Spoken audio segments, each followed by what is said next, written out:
A jornalista Amanda Costa desmentiu que seria mais uma farsa do PT na tentativa desesperada de canonizar o condenado Lula para sua plateia vermelhinha. Escreveu a jornalista: o perverso PT presentemente se debruça na cantinela de que o condenado Luiz Inácio Lula da Silva será candidato ao Prêmio Nobel da Paz em 2019. Em seu site, o partido diz o seguinte: o movimento internacional pela candidatura de Lula, liderada pelo Nobel da Paz de 1980 Adolfo Pérez Esquivel, é avalizada por personalidades exponenciais da contemporaneidade. Pura e enfadonha mentira. Não existe qualquer movimento internacional nesse sentido e tampouco uma suposta candidatura de Lula será aceita pela ONU. Lula é condenado pela prática de corrupção e lavagem de dinheiro num processo legal, onde teve todas as oportunidades para se defender. Além disso, responde a inúmeros outros processos pela mesma prática delitiva.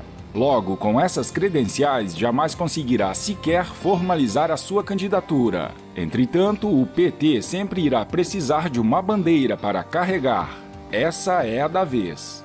Por isso que, para fulminar por completo tais alevosias, é que a partir de 2019, Lula precisa definitivamente deixar de gozar de absurdos privilégios, que só servem para alimentar esse tipo de insanidade. Para tanto é que se impõe a necessidade imperiosa de que o meliante petista seja encaminhado para um presídio comum e doravante passe a receber o mesmo tratamento de todos os demais condenados nas mesmas condições.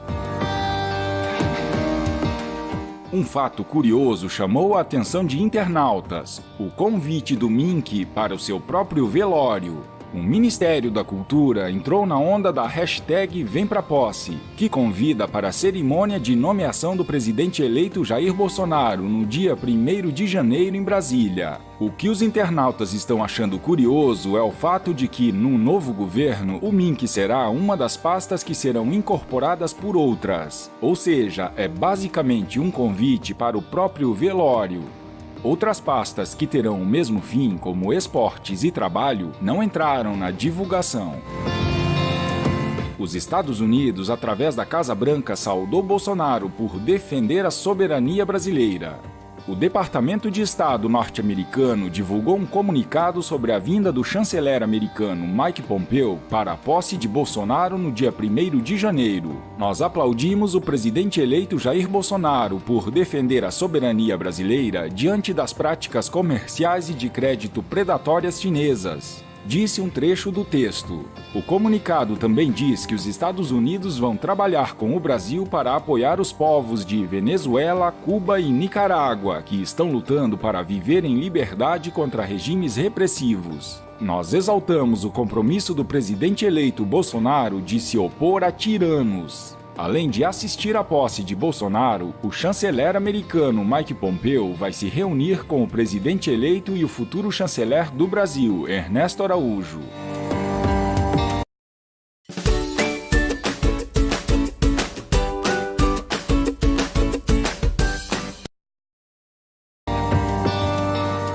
Enfim, o jornalista Alexandre Garcia meteu o pé no balde e abandonou a Rede Globo. Será que sobrou alguém na Globo? Em pouco mais de um ano, a emissora perdeu Evaristo Costa, William Vac e agora Alexandre Garcia. Oficialmente, o jornalista teria deixado a emissora pela sobrecarga de trabalho, mas especula-se que tenha a ver com o suposto recente convite para compor a equipe de comunicação do governo Jair Bolsonaro e a proposta está sendo estudada. O diretor de jornalismo da emissora emitiu uma nota elogiando Alexandre.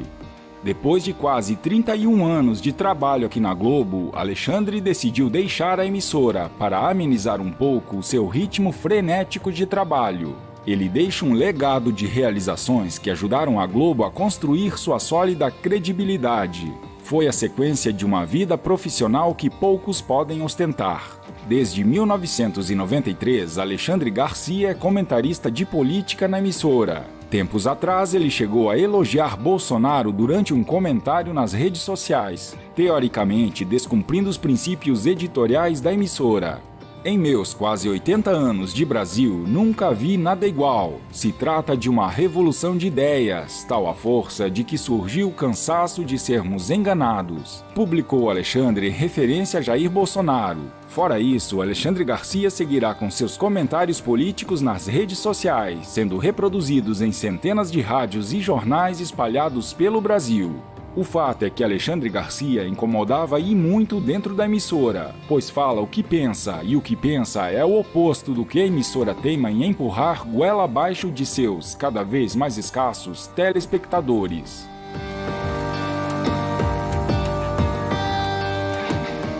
Veja agora o épico artigo que Alexandre Garcia publicou em relação a Bolsonaro e a vitória do povo brasileiro. Em 2 meses, minha mãe completa 100 anos de vida e diz que nunca viu nada igual ao que está testemunhando hoje. Ela passou pela ditadura Vargas, pelas tentativas comunistas de tomada de poder, a começar em novembro de 1935, depois por tantos governos diferentes e tantos planos de salvação nacional, mas nunca viu uma reação como agora, contra o estado de coisas em que enterraram o país. Uma reação popular e pacífica de uma maioria que cansou de ser enrolada, ludibriada, enganada. Desculpem usar tantos sinônimos para a mesma mentira. Eu mesmo, em meus quase 80 anos de Brasil, nunca vi nada igual. Eu diria que se trata de uma revolução de ideias, tal a força do que surgiu do cansaço de sermos enganados. Mencionei a primeira tentativa comunista de tomada do poder há 83 anos.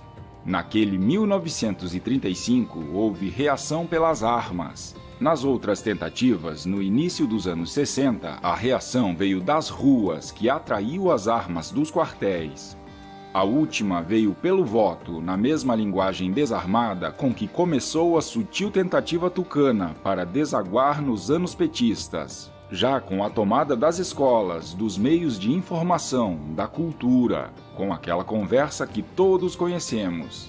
De repente, acordamos com a família destroçada, as escolas dominadas, os brasileiros separados por cor e renda, a cultura nacional subjugada, a história transformada. Mas acordamos, reagimos no voto, 57 milhões, mais alguns milhões que tão descrentes estavam que nem sequer foram votar.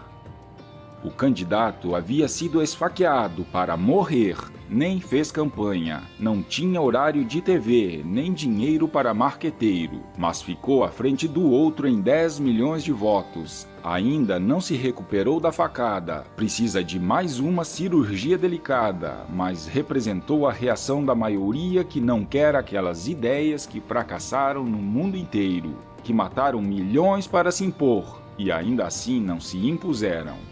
O que minha mãe nunca viu é que antes mesmo de o vitorioso tomar posse, as ideias vencedoras da eleição já se impõem. Policiais que tiram bandidos das ruas já são aplaudidos pela população. Juízes se sentem mais confiantes. Pregadores do mal já perceberam que não são donos das consciências. As pessoas estão perdendo o medo da ditadura do politicamente correto. A sociedade por si vai retomando os caminhos perdidos, com a mesma iniciativa que teve na eleição de outubro, sem tutor, sem protetor, sem condutor. Ela se conduz. O exemplo mais claro desse movimento prévio ao novo governo é a retirada cubana, no rompimento unilateral de um acordo fajuto de seus médicos, alugados como escravos ao Brasil. Cuba passou recibo na malandragem e tratou de retirá-los antes que assumisse o novo governo, na prática confessando uma imoralidade que vai precisar ser investigada no Brasil. Para apontar as responsabilidades, tal como ainda precisam ser esclarecidos, créditos do BNDES a ditaduras, doação de instalações da Petrobras à Bolívia, compra de refinaria enferrujada no Texas, e tantas outras falcatruas contra as quais a maioria dos brasileiros votou em outubro. Existe um despertador dentro de você, e quando ele toca, não te acorda no meio de um sonho, ele te